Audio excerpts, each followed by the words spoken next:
एक गधा मैदान में हरी हरी कोमल कोमल दूब चार रहा था। अचानक जो उसने सर उठाया तो एक बाघ को अपनी ओर आते देखा।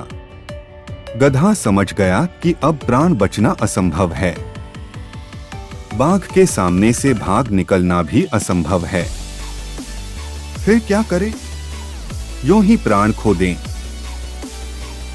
अक्ल बढ़िया भैंस, क्यों न आज वही कहावत काम में लाएं, बुद्धि से बल से नीचा दिखाएं और बाघ को उल्लू बनाएं। पिछले एक पैर से लंगड़ा लंगड़ा कर चलना शुरू कर दिया। बाघ ने गधे के पास जाते जाते पूछा, क्यों भाई गधे, यह तू लंगड़ा लंगड़ा कर क्यों चलता है? गधे ने उत्तर दिया, क्या कहें सरकार, दौड़ते समय पैर में एक बहुत लंबा बहुत मोटा कांटा चुभ गया है। उसी से पैर में बहुत कष्ट हो रहा है और मैं लंगड़ा कर चल रहा हूं। बाघ ने पूछा, फिर? गधे ने कहा, यदि खाने के विचार रखते हो तो पहले वह कांटा बाहर निकालो। कहीं ऐसा नहीं हो कि मुझे खाते समय वह कांटा गलती से तुम्हारे गले में अटक जाए और तुम्हें अपने प्राण खोने पड़े। बाघ को गधे का कहना जंच गया।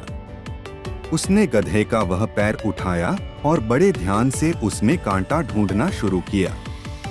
गधे ने यह मौका बहुत अच्छा समझा और कसकर दुलकती फटकारी तथा हवा के समान तेजी से भाग निकला।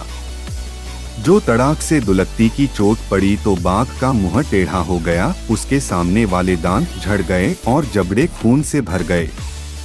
बस वह लज्जित होकर कह उठा, उफ।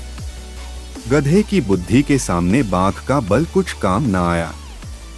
बुद्धि भौतिक शक्ति से श्रेष्ठ होती है।